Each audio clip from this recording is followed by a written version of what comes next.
So let's look at a slightly different topic, and that is knowledge management in the biosciences.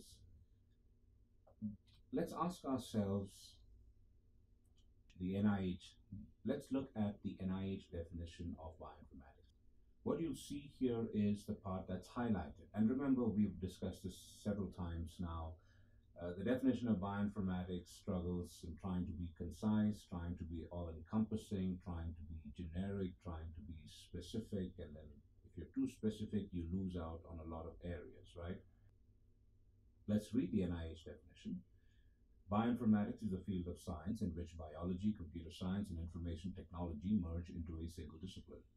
There are three important subdisciplines within bioinformatics: the development of new algorithms and statistics with which to assess relationships among members of large data sets, the analysis and interpretation of various types of data, including nucleotide and amino acid sequences, protein domains, and protein structures, and this is the part that's highlighted that's important, the development and implementation of tools that enable efficient access and management of different types of information. Okay, and so knowledge management falls into this particular sub-discipline of bioinformatics, but it is bioinformatics nonetheless. Okay, look at another definition that comes straight out of I would say, it's an article that appeared in 2001 in the Methods in Informatics Medicine. And bioinformatics is a management information system for molecular biology and has many practical applications. Now, that's not a very good definition, but people are aware that remember the definition of bioinformatics, the easiest one. When information technology gets infused into bioinformatics, into biology, that is called bioinformatics. So let's assume then that we have bio knowledge, and it has to be accessed, interpreted, analyzed, and disseminated. And that is why knowledge management is a discipline of bioinformatics.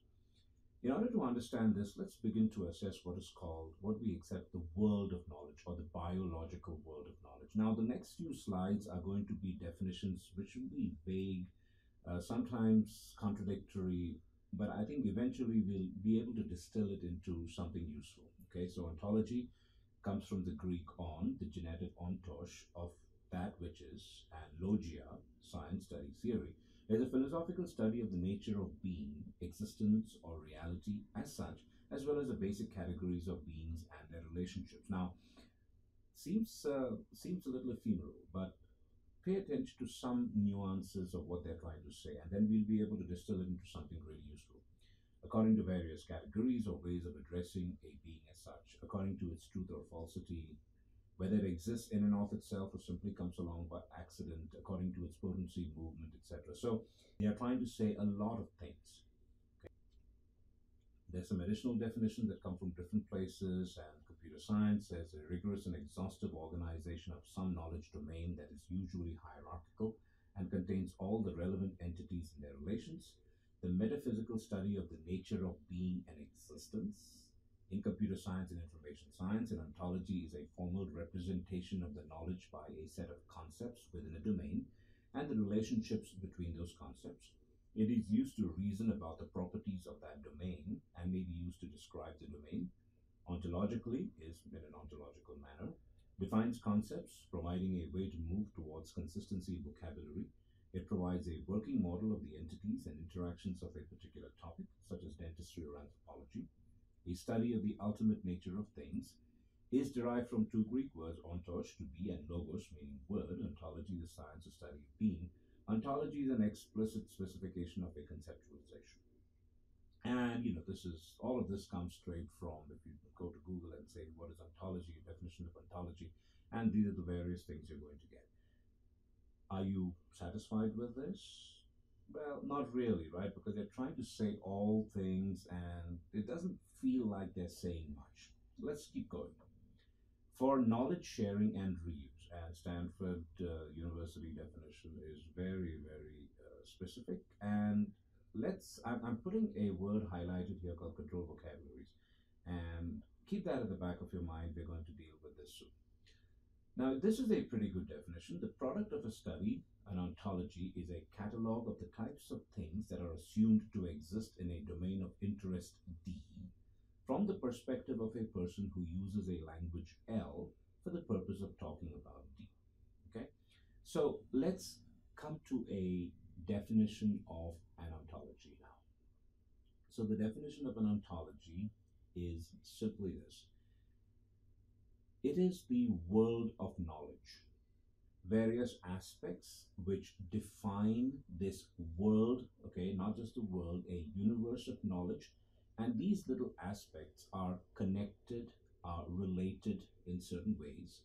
And that is what is the definition of an ontology. It is the world of knowledge. Now, coming back to this definition, the domain of interest, obviously nobody's really interested in the world of knowledge, but what we are interested in is the slice of that world of knowledge which is immediately relevant to us. Okay, so for example, somebody who's a carpenter or a plumber or somebody who's an architect or somebody who's a molecular biologist is going to be interested in the interconnectedness between these nodes in this world of knowledge. Think of it as a Buckminster fullerene, for example, right? A soccer ball, and so these caged spheres, and the nodes are aspects of knowledge, and how they are connected to each other, and how they lead into another aspect of knowledge.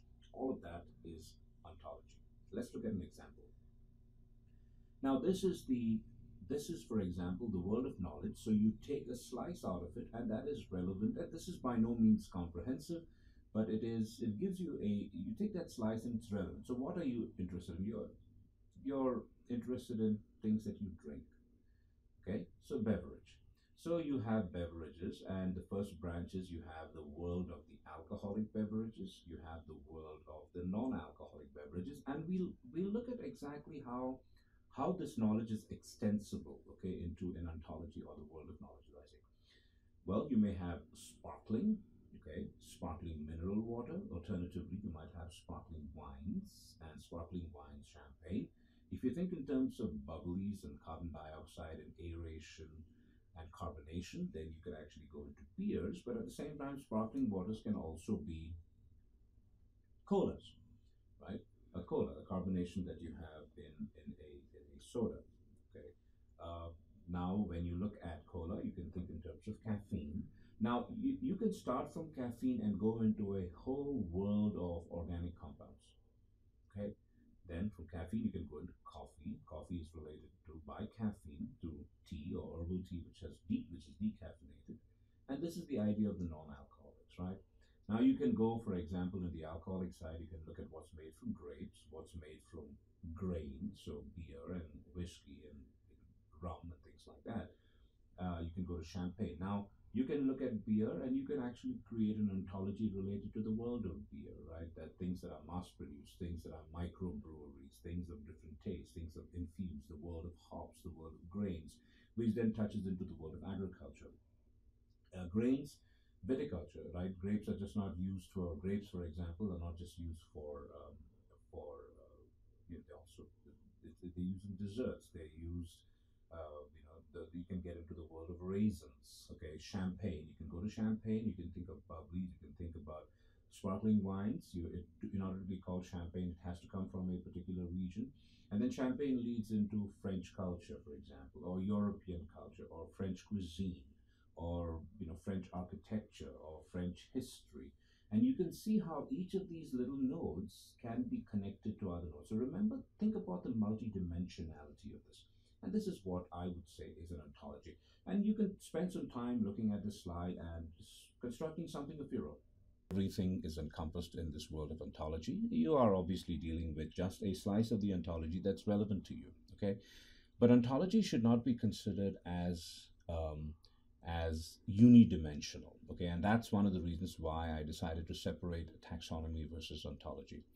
So ontology is a comprehensive representative of a system or domain with limits, and the limits are by the one attempting to disseminate that knowledge. Again, if I do see a distant relationship between molecular biology and viticulture, for example, and there definitely is, that doesn't mean I have to just keep expanding, right? I'm just concerned with the domain of knowledge that I'm interested in.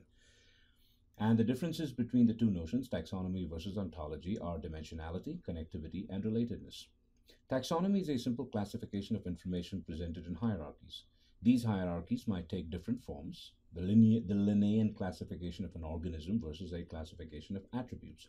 So the Linnean classification, Carolus Linnaeus, the guy who invented the Latin way of binomial nomenclature, the first is the generic name, the next is the specific name. And the reason is, and it comes back to this thing that was highlighted in red 2 or 3 slides ago, and that was the controlled vocabulary. He says, well, people from different cultures, different countries, different backgrounds, different perspective will call different animals different things, different names, right? And the idea was to create a controlled vocabulary. So if we have something that's common, then that is the controlled vocabulary, which means that every name, different background, different culture, different language, can map back onto a common system. Is it in use? Well, not really, but that notion of a controlled vocabulary has been in use in other things like database knowledge dissemination, and we'll talk a little bit more about that. So here's something, when we talk about hierarchies, let's look at what a taxonomy is. The Homo sapiens taxonomy. Okay, let's search for it. And I'm just taking any gene, it doesn't really matter, because at every point I am going to get the taxonomy. Okay, so it starts from eukaryotes to metazoa to chordata to craniata to vertebrata to mammalia to eutheria, etc., etc. So that's the taxonomy, right? So it's not unidimensional; it's two-dimensional, and you have the stepwise hierarchy. And again, you can think in terms of taxonomy when we looked at phylogenetic analysis, right? When we looked at phylogenetic trees, so you start with a parent, go into daughters, bifurcations, those go into further bifurcations, etc., right? So we start with eukaryotes, multicellular organisms, and obviously there are multicellular organisms, but they're not necessarily, so these are hominids, we belong to hominids, great apes, etc., and then we are Homo, which is Homo sapiens. That's one example of a taxonomy. But you notice something, that it is go from eukaryotes to Homo sapiens. It's a strictly unidimensional. It's just a kind of a hierarchical thing. Okay, so that's why a taxonomy is not to be confused with an ontology. So, what is the role of controlled vocabularies? Are strictly defined terms for concepts that are unambiguous and often identified by unique identifiers. Concepts in taxonomies are often identified by controlled vocabularies within the hierarchies. Terms and concepts within ontologies can also be represented using controlled vocabularies, but the connectivities being more vast and complex. And I'll give you an example very soon of an ontology as well as a controlled vocabulary. Okay, and this is the example that I am talking about. And I have had the great privilege of being the scientific coordinator and curator of this resource. It's housed at Yale, and I still maintain it. I still manage it. It's a result. It started out with what is called the Human Brain Project, which started around the same time as the Human Genome Project, in order to map the brain. So various people with various expertise decided to map the human brain, and the olfactory receptor database was a result of that funding from the National Institute of Mental Health. That funding is not there anymore. But the resources that were contained from the auspices of that funding are still available. So ORDB stands for Olfactory Receptor Database, and we will go to that. We will go to that link. So this is the olfactory receptor database. Again, we've discussed this before. Olfactory receptors are receptors, GPCR receptors that line the mucus of the membranes of the nose, and they are attached, they are connected, each receptor is connected to a neuron, and when a molecule of smell, an odorant interacts, or a combination of odorants interacts with the olfactory receptor, a downstream signal is sent to the olfactory processing part of the brain, and that results in our perception of that particular odor. So let's give an example of what a controlled vocabulary is. As soon as the human genome came out, several groups over several years decided to take that information and mine the human genome for the olfactory repertoire. Now remember, olfactory receptor families are superfamilies. It's the largest family of receptors in most in most mammals. Okay, and so there was the HORD is the Human Olfactory Receptor Data Exploratorium, which is based at the Weizmann Institute of Science in Rehovot, Israel. Xenomics was a company which was set up to do olfaction. This is the European Bioinformatics Institute, part of based in Europe. This is the olfactory receptor database, and this is the Masatoshi Nei lab at Penn State University. Now, over time, different groups have identified different olfactory receptors, but notice something, the names of these olfactory receptors are different. Wherever there are links, we provided links. Some are just names without any links. Now, each of them have a certain way of, a certain kind of representation.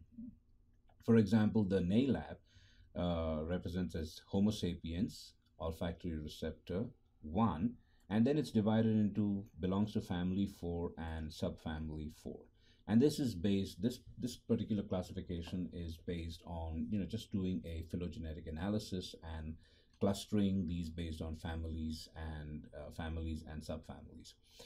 In the olfactory receptor database, what we did was, because we were being provided, because this database was created much before any of these other, before the human genome came out, a lot of this information was just put based on, mining the gen bank for these sequences as they came out, right? So there's no, it's mostly just numbered based on when it was entered, because we didn't have the genome information to go on. Is the human GPCR. They call it the human GPCR because olfactory receptors are human GPCRs. And again, they just have maybe a chronological numbering or the numbering in which, again, and so there is nothing here which indicates what the chromosomal location, etc. is, right? The Xenomics group people, they had, again, chromosome, family, and subfamily, chromosome number 1. And the HORD people had a very interesting way of doing it. They took the sequences that they've had, and they said if things had more than a 40% match, they called it belonged to a family, and the family was given a number. So for example, this is olfactory receptor 10. And then within that family, if there was a 60% or greater similarity, they called it belonging to a subfamily, and they gave it a letter designation. So this is the first representative of the kth subfamily of the 10th family of olfactory receptors from the humans. So one of the things that you do when you create a control vocabulary is you say, well, these, there's no way of knowing that these are the same sequences. So I carried out kind of this extensive multiple sequence alignment of all the sequences that came, gene sequences and protein sequences that came from all of these sources. And I did a sequence analysis, and I did a sequence match, and I found sequence identities, and I said, okay, these are the same ones, but there is no way to know these are the same. That's like, that's like a dog is called a different name in different languages, and if you don't know anything about that other language, you have no way of knowing what those names are, and so you create a control vocabulary. We said from now on, all these names will be mapped onto this name. So the point is, if, for example, you say, oh, I have this sequence, and you say, well, I don't know what other people call it, you can say, okay, well, that sequence maps to this control vocabulary. And when you come to this control vocabulary, you find out all the other sequences that are the same sequence, but are given different names. Okay, so this is one example of a control vocabulary. Let me go to enter olfactory receptor and show you why this is and I'll just do a search for just one olfactory receptor. And this is how information is stored. And this is, again, let's look at this in terms of the ontology. Okay, again, ontology is a world of knowledge. This is the knowledge related to an olfactory receptor. Okay, so let's go through this and say, how do you disseminate knowledge? So this is the olfactory receptor world of knowledge. So this is an olfactory receptor ontology. Okay, so here what we have are, this is information is stored in the database, and it's retrieved by an algorithm. This information is stored in a particular format, and it uses what is called the entity attribute value. So the entity in this case is an olfactory receptor. Okay, and you'll see there's a little bit of complexity thrown in that I'll talk about a little bit more. This is the entity, is this particular olfactory receptor. Now, that is the entity, and that entity has attributes which are descriptors, right? Saying what is the name of that entity, what is the type of that entity, what organism that entity come from, what tissue was it extracted from, what's the chromosome of that entity. So these are properties, which are attributes, and then each of these properties has a particular value. So you'll see this is olfactory receptor like. Now, why do we call it olfactory receptor like? Well, and why don't we just call it OR type? We call it OR type because taste receptors, pheromone receptors, etc., are also in this database. Okay, so therefore we have to separate them. It says it came from rat. It says it came from the olfactory epithelium. This particular chromosome is this on chromosome 11. This is the first GenBank entry for this particular sequence. Now you notice something, that these are just available as values, but some of these values are available as links. So sometimes this link is also shown as an entity of its own. So for example, if I click on show, it tells me that this is an entity of its own. Now the reason why this is stored as an entity is I can click on other links, for example, and say that, well, there's only one, but there are some GenBank entries which have several olfactory receptors. Okay, now this is the PubMed entry for that particular receptor. Okay, now the reason I say this is because this was the first receptor, and these two individuals, Linda Buck and Richard Axel, while at Columbia, really first discovered the first olfactory receptor, and 13 years later in 2004 they won the Nobel Prize in medicine. Okay, now notice something, that Sequence Lab are these two individuals, and when you say show, this means that this is also an entity, and this entity has attributes: the name of this person, where this person is, the telephone number, email address, etc. So notice something, that now that this is where one node becomes its own separate world of knowledge. If you remember the slide about the beverages, right? So this tells you information, and then show other also tells you all the other receptors that have been shown from this individual's lab, and you see there are several. So there's an incredible body of work done by Dr. Buck.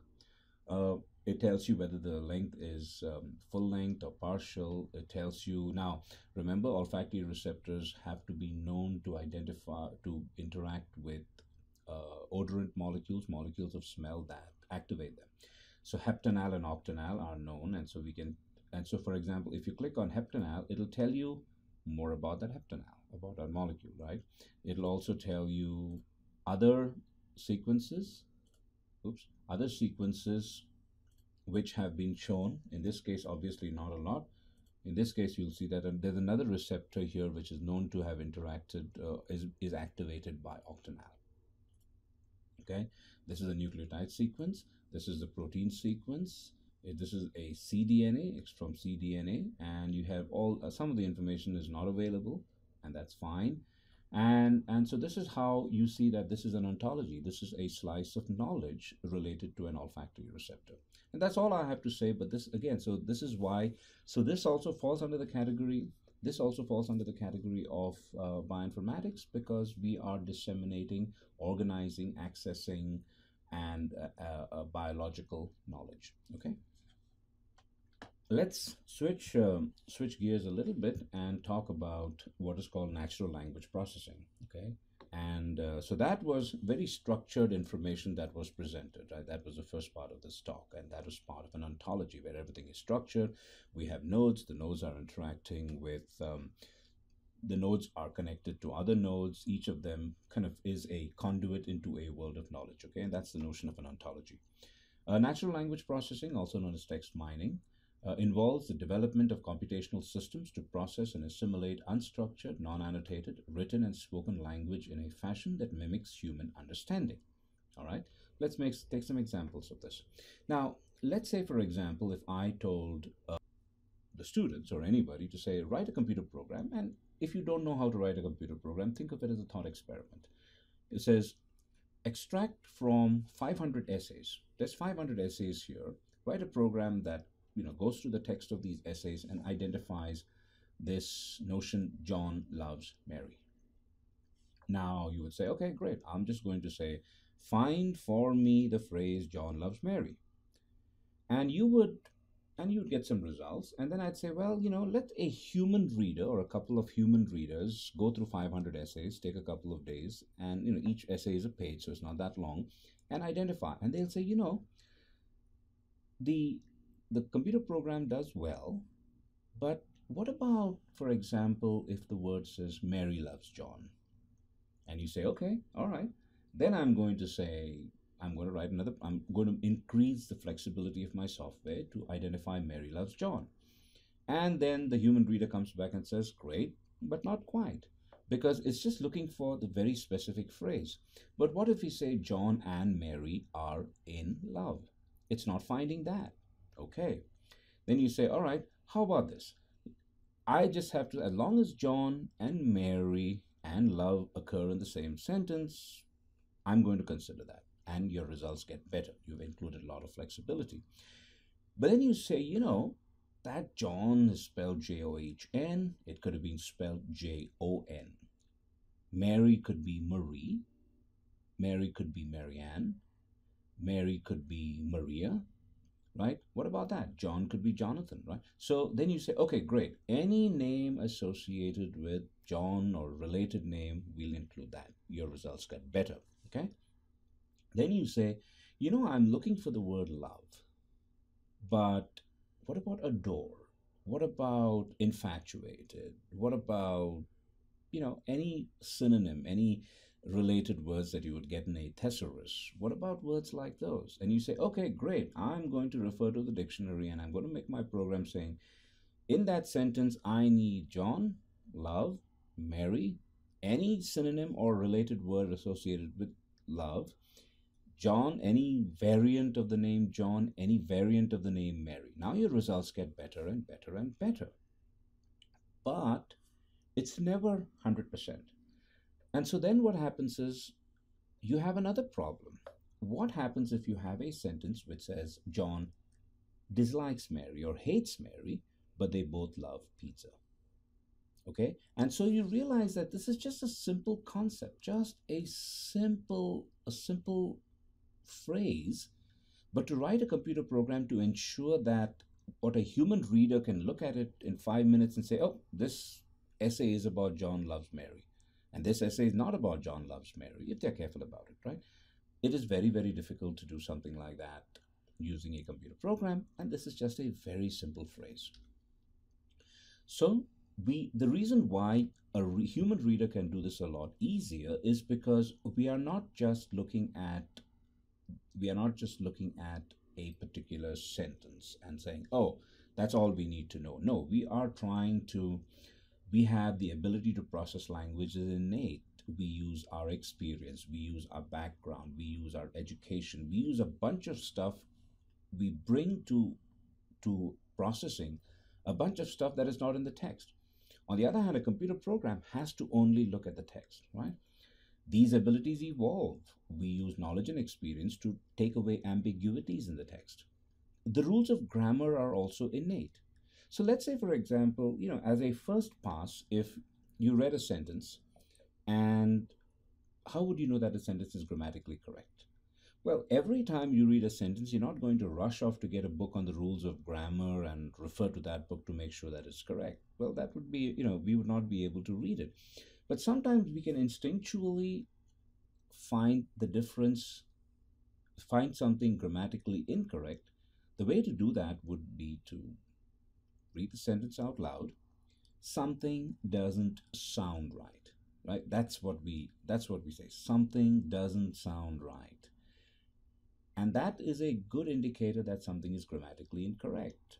And a lot of that comes because we have an instinct, and that instinct comes from experience, it comes from knowledge, it comes from history, it comes from perceptions, it comes from perspectives also.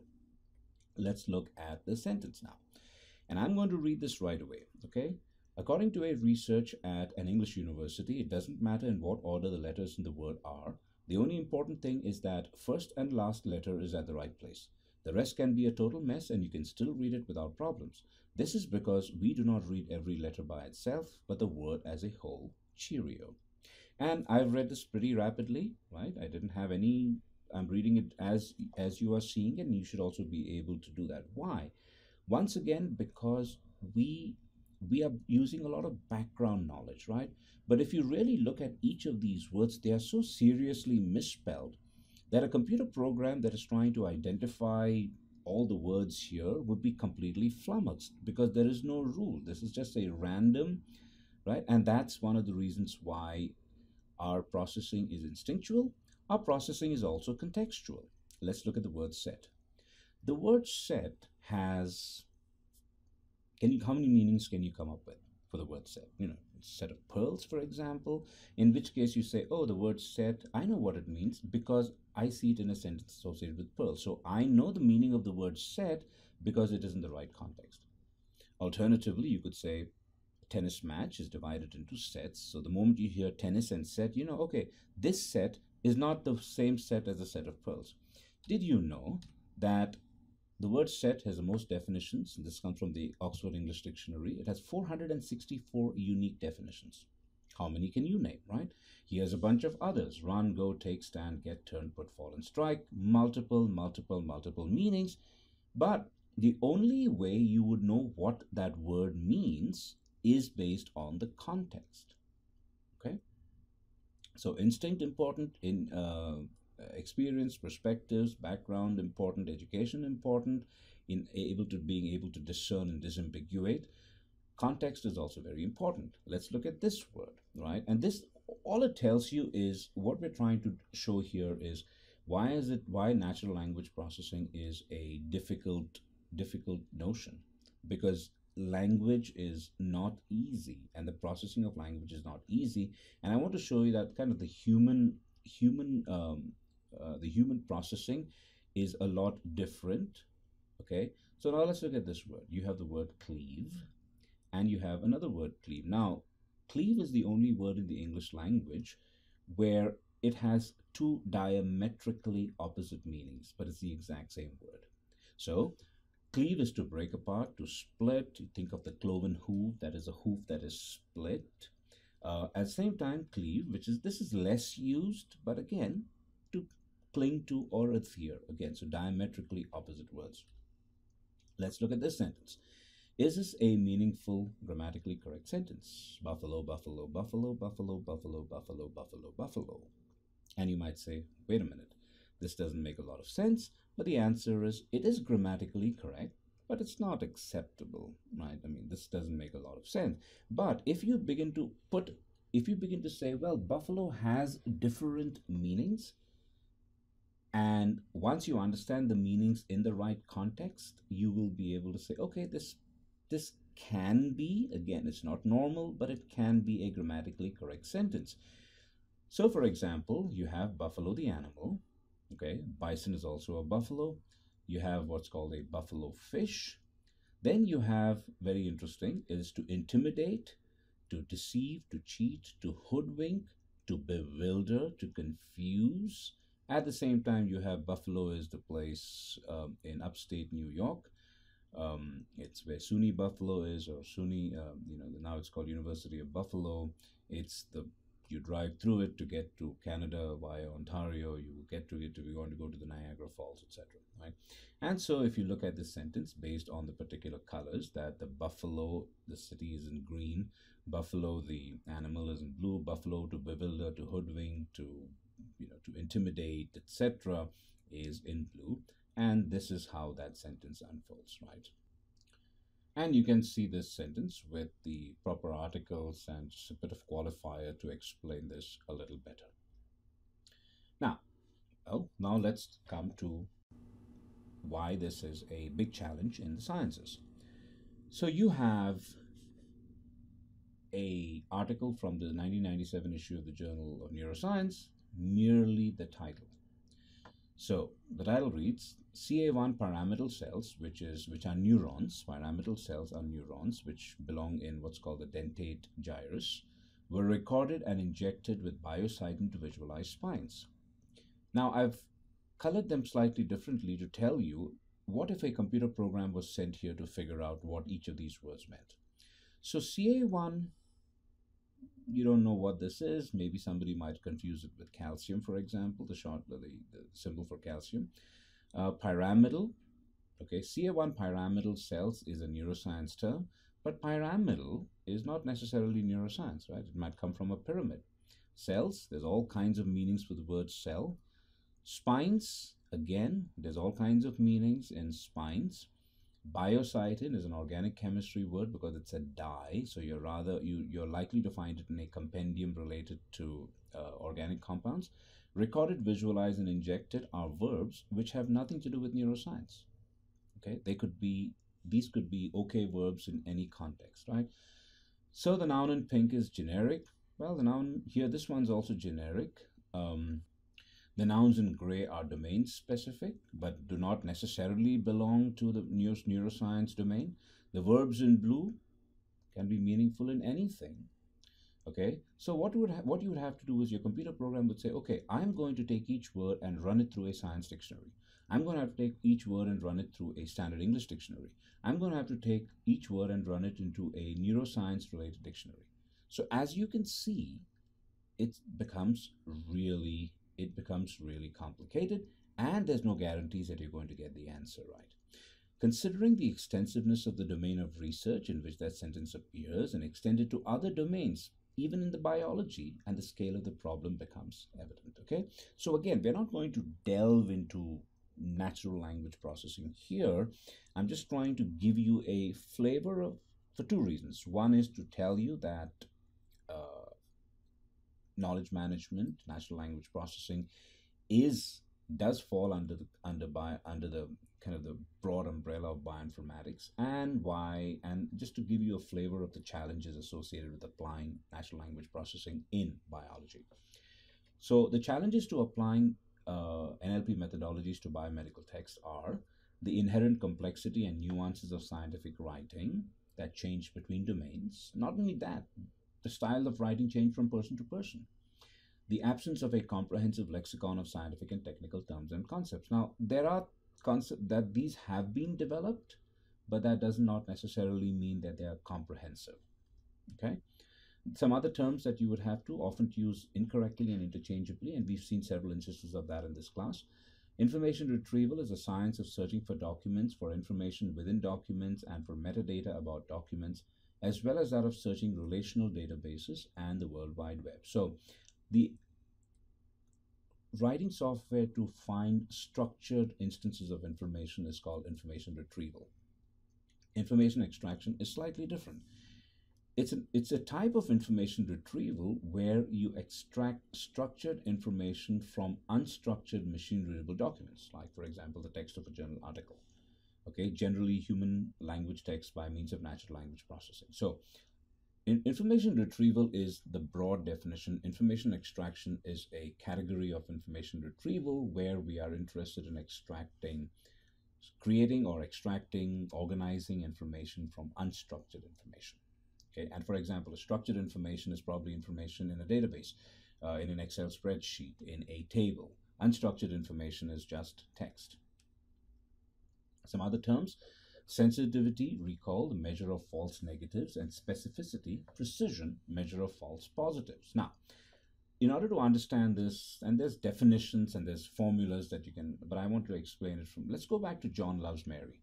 Okay, so if you say, I got John Loves Mary, but I missed out on John Adores Mary, though it means the same because I was just looking for John Loves Mary, that is, it's a false negative. The things that you've missed are false negatives. And these are really dangerous because let's say you had one chance at it, you would, and you just threw out the rest of the results, you would throw out a lot of useful results. On the other hand, when you have the sentence John loves Mary, or when you have the sentence that John hates Mary, but they both love pizza, that is where you have brought the information, but the information that you have gotten is incorrect. Now that you can, further process, okay? So that's specificity. Now, if you went to PubMed, for example, and you put in NLP or natural language processing, you get 1305. But if you put text mining, you're close to 20,000 now, and you know this increases by about 75 to 100 every year. This increases by 1,000 every year. Some other terms that should be interested in is what is called clustering. So that's again in natural language processing. So what you say is, what if I had a bunch of abstracts? Can I write a software which automatically goes in there, categorizes the various abstracts, and categorizes them based on similarity of terms, similarity of subject, etc. That's clustering. There's something called as named entity recognition, in which you send a computer program through text and identify words associated with certain entities. So for example, protein names, gene names, names of cell cultures, etc. And you could also, process the text to identify biological networks, looking for terms and phrases which talk about how, for example, in a network of genes or proteins, the function of one protein is downstream of the other, and you can potentially build the networks. It's not trivial by any stretch of the imagination, but I'm just going to give you an example. We're just going to tell you that all of these does fall under the use of information technology in the biological sciences, which is our broad definition of bioinformatics.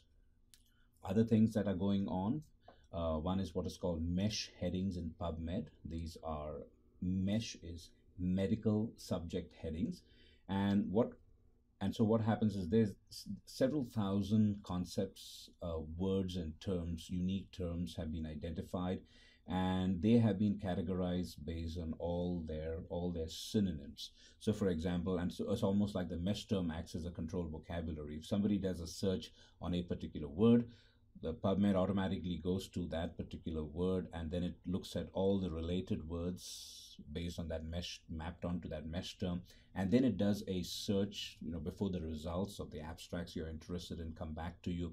It does a search based not only on the word that you've chosen, of course that would get the higher score, but it would go to its mesh map to its mesh term, the control vocabulary, and then it would give you results associated with all the terms which are associated with the term of your choice. This is a very good resource, the Unified Medical Language System. It creates comprehensive vocabulary of categorized biological terms. The semantic network is used to disseminate this information, and in several domains, of course, they're not complete, but it's evolving really rapidly, and it's getting really better. There's something else is called a semantic web, towards building a network of terms and associations. That information can be easily retrieved by computers. And I will give you one example of this. So let's go to, for example, an article. Okay, let's look at an article. Now, this is the difference between what is called human readability. Okay, this comes from Tumor Biology. Here's the title, here are the authors, and you can kind of increase it to find author information. And this is the abstract, right? Now, this is really nice, right? Everything is supposed to be in bold, and you have the names, and you have, it tells you the abstract, the keywords, etc., right? So HTML, and this is a little more complicated than HTML, but HTML is supposed to be for human readability, right? Everything is correctly colored, everything is marked up, linked, etc., so you know more about what's going on. And here, this is human readability. But what if I said I want to have a computer program which processes this information and just extracts the title and just now, but what is this now? In order to make this pretty, for example, or human readable, what does this page really look like? And so one of the things we can do is look at the page source. And if you look at this page source, it is a monster. Just to make that page human readable and really nice, your program will have to go through all of this, removing everything that is of no use and identifying just the information that you want. As you can see, this is quite a nightmare, right? But what if you really wanted to write a computer program to do this? And this is an illustration. It's not exactly that OWL or the RDF, etc., that was in the previous slide, but this is how difficult it is. You'd have to look at something like this, process all of this, extract just the information that you want, and this is the mess, right? But let's say, for example, you wanted to write a program that would do this very easily. And then you have what is called the XML format, which is the extensible markup language. And okay, and some of you have not heard XML, but here's a good way of knowing. Now, notice what you see here. This is also a lot of information, but this is marked up in ways of certain things called tags. Okay, and you can look at this in probably more sophisticated ways for kind of XML reports, but this is the tag. Now notice the tags are nested. So for example, PubMed article will have a PubMed article in with a slash saying that's in, and then PubMed data. And so see, this PubMed data is like this. And again, if you look at a compatible web browser, you can actually collapse and expand these, right? So this data has to do with the dates. Okay, so you can extract the dates that you want. Okay, but all you have to do is you don't have to look at all that mess that we saw. For example, here it's all a little cut and dry, and these tags help you identify. So you can say, oh, find between this tag and this tag. Now the program becomes a lot simple. Let's go now directly. So these are all these mesh terms, mesh headings. So for example, see that this is the identifier of that mesh term, and then it goes to things associated with those terms, remember, and then that's how it identifies information. So every article is associated with these mesh headings. Now let's go to the two things that we said we were interested in. All I have to do is I have to go line by line by line by line by line, saying I'm looking for a tag which says article title. And all I have to do is extract that line from this page and write it to a separate page, and then write one line of code which removes this and removes its end where the tag ends, and then everything in the middle is my title. Similarly, I can go to abstract, but I just want the text of the abstract. So I look for a line which says abstract text, and then I just take that line out, and then I remove the part where the abstract text ends, and now I have my abstract. So you see, in terms of machine readability, in terms of writing a program, this becomes so much easier. Okay, so this is knowledge management. It gives you a flavor of that there's efforts underway, and these efforts have been evolving just like everything else. And this is a great, there's a lot of effort in this particular direction. And one has to be grateful for the people at the people at GenBank, the National Library of Medicine here at NCBI, the National Institute of Health, who are really responsible for a lot of the knowledge management. Okay, so two things. One is these are not very easy to adopt, but the efforts are ongoing. And the other issue is that knowledge management is definitely a branch of bioinformatics.